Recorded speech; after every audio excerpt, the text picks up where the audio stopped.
Good morning, kids! Welcome to our English 4, Quarter 4, Week 5 lesson.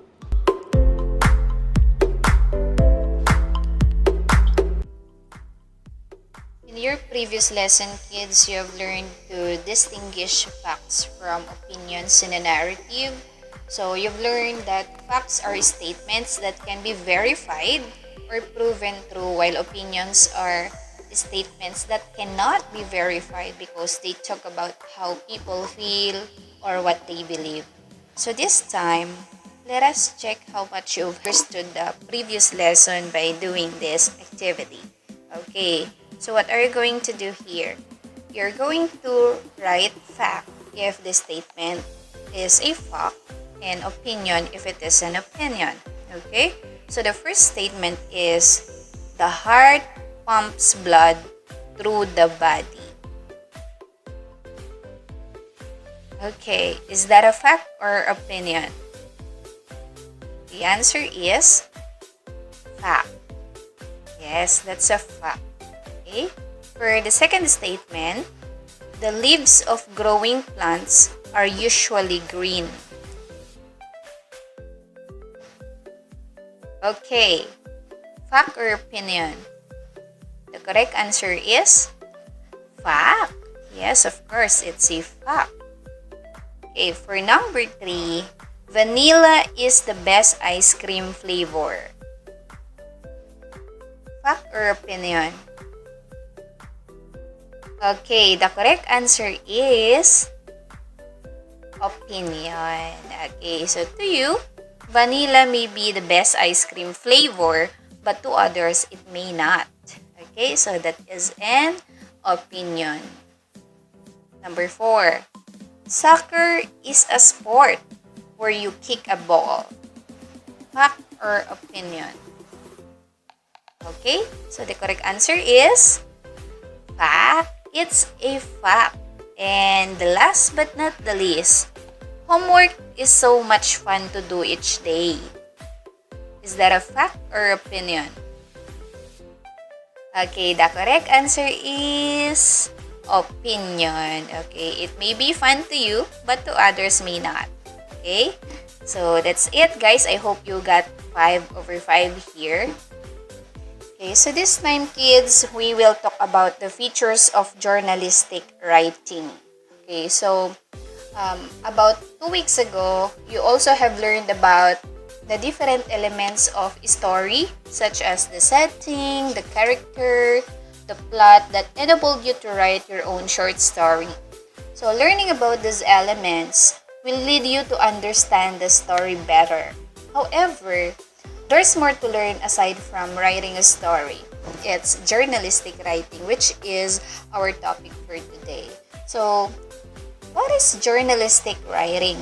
So, journalistic writing, kids, is another important skill a learner should acquire. So, this is the style of writing used to report news stories in newspapers, television broadcasts, on radio, and on internet. So, unlike other styles of writing, which can be flexible and casual, the characteristic of journalistic writing are easy. Okay, they are easy to spot. So for instance, if you open the book to a chapter and set it to a newspaper article, you would probably notice that, unlike the book, the article is written in short sentences and paragraphs and quickly gets to the point. So today, kids, you will learn to appreciate journalistic writing or newspaper writing, which is very different from story writing. So at the end of this lesson, you are expected to identify the features of journalistic writing. Okay?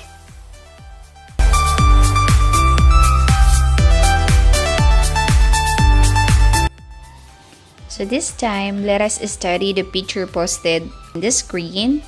So the ones that you can see on top, Lucena, the most livable city study, is the headline. So the headline is written in bold, right? Okay, so that sums up the story in a few words. So let us count how many words we have on the headline. So 1, 2, 3, 4, 5, 6. So it's only 6. So usually in the headline, the headline is written in the present tense and it uses powerful and emotive language. Okay, the next class is the byline. So usually the byline contains the author's name, or it identifies who wrote the article. So who is the author in this article? It's Radi Sosa. Okay, so the third one is the photos and captions. Okay, the photos and captions are images that help describe the events and illustrate what the reporter or the writer is talking about. So these photos usually include captions that describe the picture and what it relates to. Okay, so I cannot see what's written in the caption because it's so small, but it talks about what the picture is all about. Okay, and the last is the column. So class, the columns are paragraphs organized in columns also to help the reader follow the story more easily. So the columns are bodies of text placed side by side, and it should be accurate. It contains accurate and factual information relating to the story. Usually it is an expert opinion. So it is a direct speech, and quotations from the experts are used to make the story more reliable. Okay, so those are the parts. We have the headline, the byline, we have also the photos and captions, and the column. Okay, so next.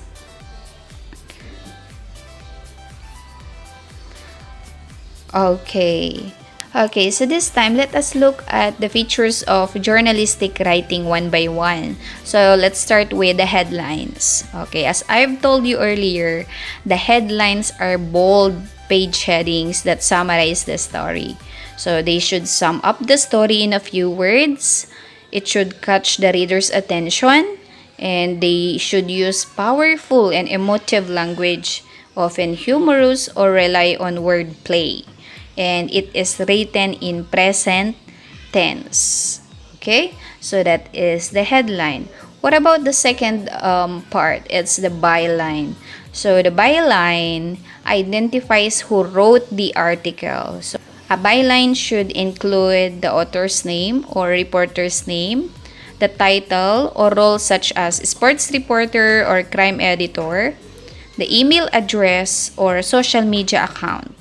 Okay, if appropriate. So that's the byline. The next is the photos and captions.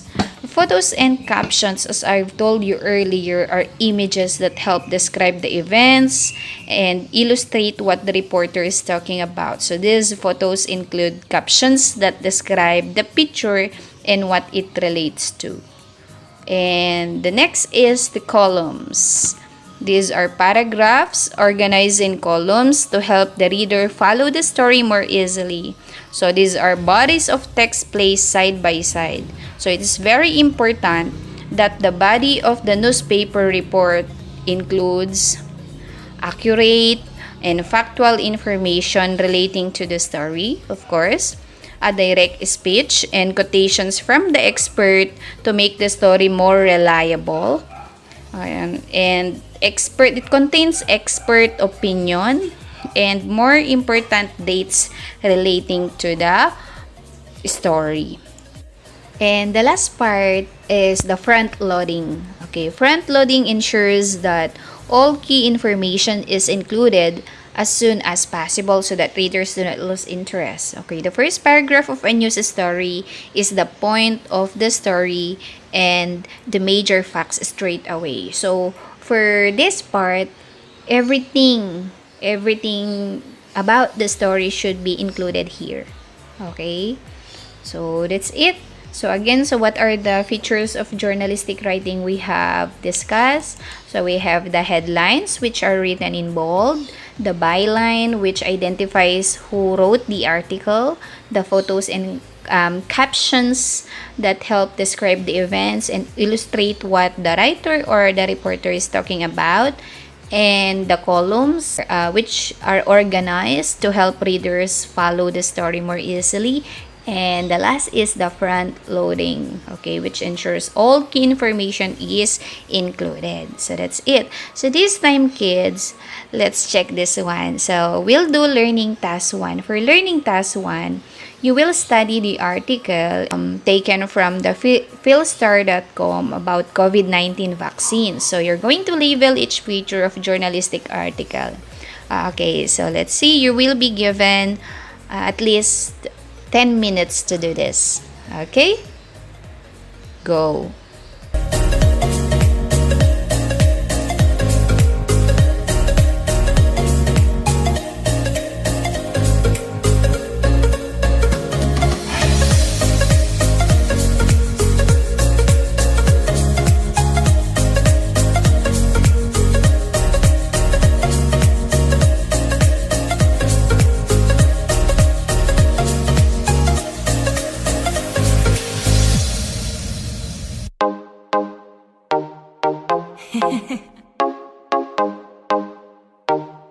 Okay, so let's check your answers. So what's the answer for number 1?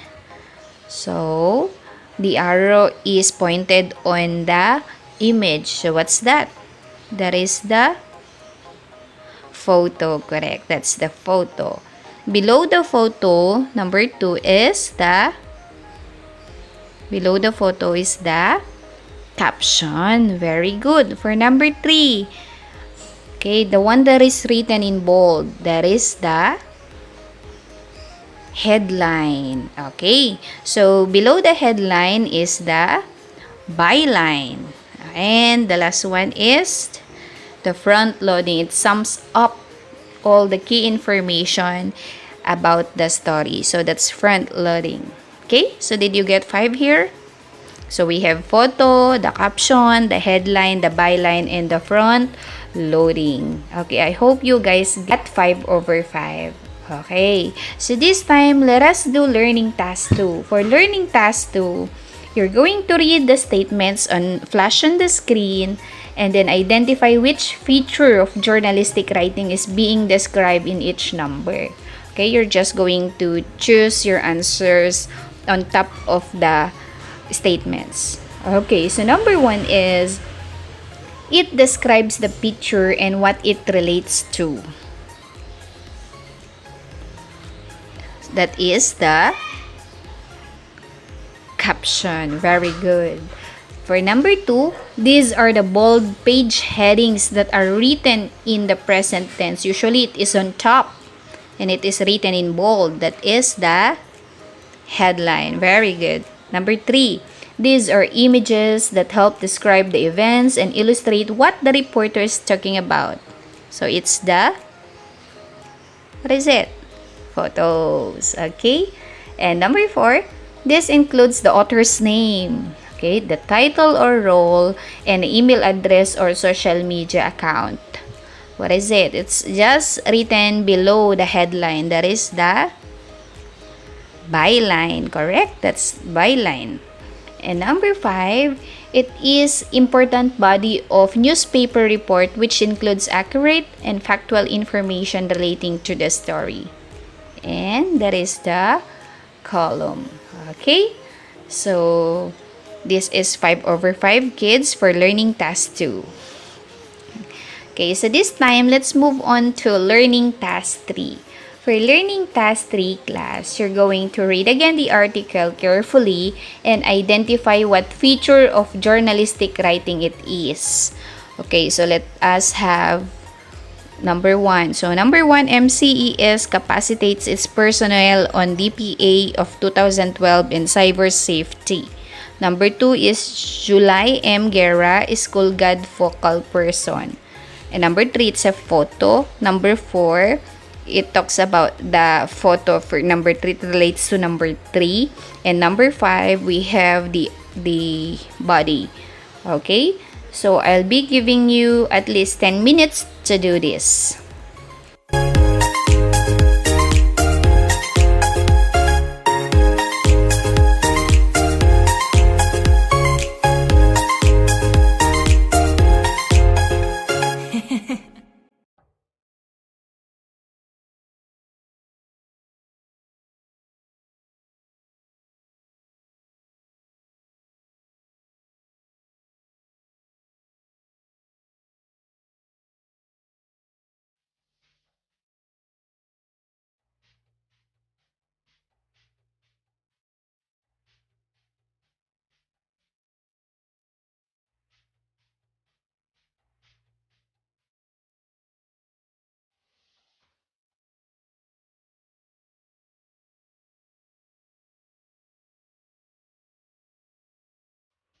Okay, so this time class, let us check your work.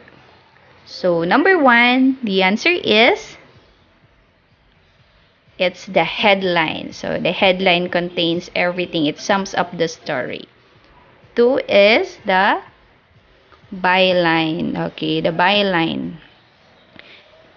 The author of the story. And number 3 is the photo. Okay? 4, it's the caption. It talks about number 3. It talks about the photo. And the last one is the front loading. Okay? So I hope you guys got 5 over 5 for learning task number 3.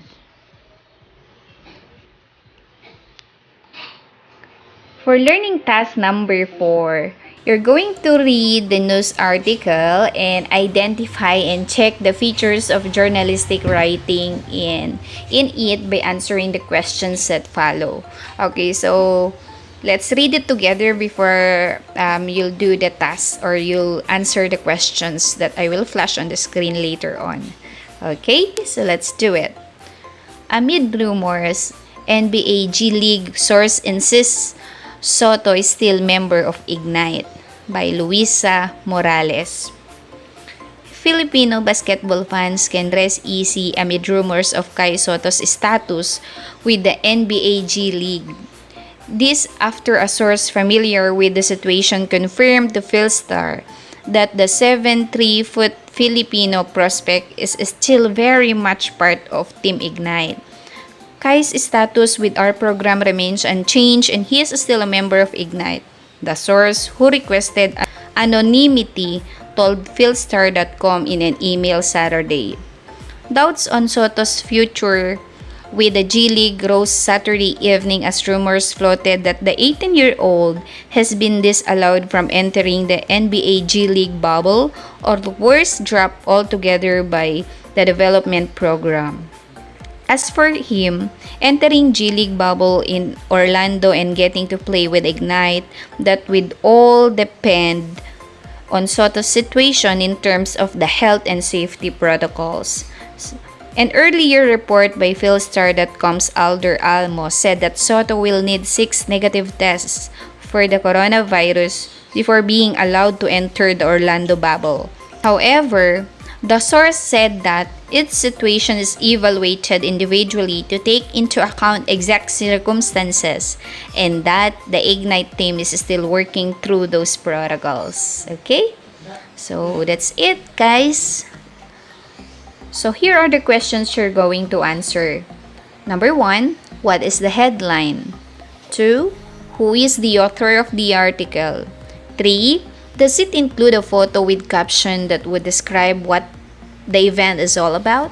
4, does the column include accurate and factual information relating to the story? 5, does the first paragraph ensure to include the most important information? Okay, so I'll be giving you 10 minutes. Okay, 10 minutes to do this learning task, kids. Okay, go.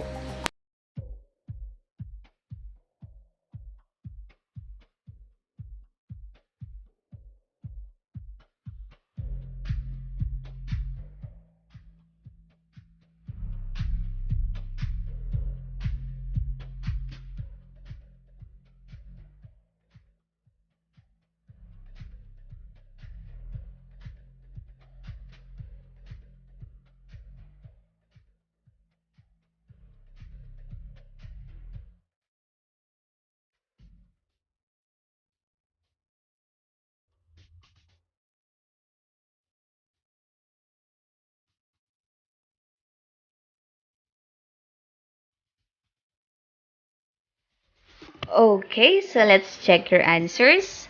So what is the headline of the story?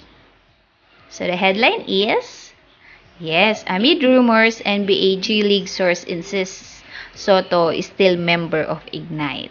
Okay. Number 2, who is the author of the article? So the article is written by Luisa Morales.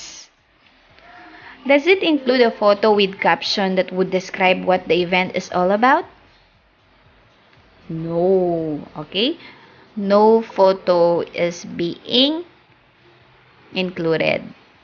Okay, for number 4, does the column include accurate and factual information relating to the story? Yes. Does the first paragraph ensure to include the most important information? Yes. Okay, very good, kids. Okay, for the assimilation, you will just be given at least 5 minutes to do this. You're going to supply the missing words from each statement. Okay? For you to be able to do that, you have to read the whole paragraph first.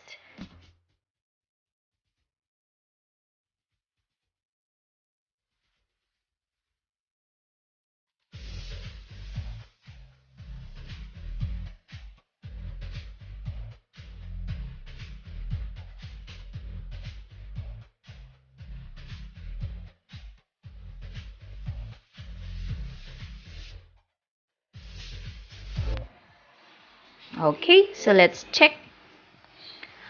Journalistic writing is the style of writing used to report news, stories in newspapers, television broadcasts, on radio, and on the internet.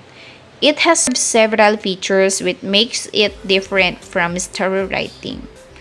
So blank are the bold page headings that summarize the story. Okay? I've repeated this so many times. So what is it? It's the headlines, correct? Blank identifies who wrote the article. So I've told you a while ago it's just below the headline. This is the byline, correct? Blank are images that help describe the events and illustrate what the reporter is talking about. So this is the photos and captions. Okay, this one. Blank are paragraphs organized in columns to help the reader follow the story more easily. This is the, of course, columns. And the last, it ensures that all the key information is included as soon as possible so that readers do not lose interest. So it should, this paragraph should have everything, all the key information about the story. And this is the front loading. Okay, so we're almost done, kids. For the last task, we'll have the assessment. For the assessment part, you're just going to read the words and phrases flash on the screen and then identify what feature of journalistic writing is being described. So you're just going to write the letter of your answer. Okay? You'll be given 10 minutes to do this. Go.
Okay, so let's check. For number 1, written in present tense. What is this? It's a headline, correct? Factual information relating to the story. Column. Okay, letter B. It's the author's name. Contains or includes the author's name. It's the byline, letter A. It contains images. Okay, it's a photos and captions. Very good. This part contains the expert's opinion. It's column, correct? It uses powerful and emotive language. That is the headline, letter D. Okay, it contains key information or informations are all there to catch the reader's interest, that is front loading. Okay, and it contains the title or role of the writer, that is the byline. It is a direct speech, it's a column, letter B. And the last but not the least, it sums up the story in few words, that is the headline. Okay, I hope you guys got 10 over 10 here. Very good. For those who were not able to get lower than maybe 5 or below, you will be given a remediation class. Okay, so to complete our lesson for today, I want you to communicate your personal assessment as indicated in the learner's assessment card. Okay, so personal assessment on learner's level of performance. So using the symbols below, you're going to choose which one best describes your experience in working on each given task. Okay, so draw it in the column for level of performance. Be guided with the descriptions below. So you're going to put a star if you were able to do or perform the task without any difficulty. Check if you were able to do or perform the task. Found it quite challenging, but it is still help you in understanding the target lesson. Question mark if you were able to perform the task, yet you found it extremely difficult. Okay, and you need additional enrichment activities to do or perform the task. So we have here learning task number 1, 2, 3, 4, then the assimilation and assessment. So that's all for today, kids. Thank you very much.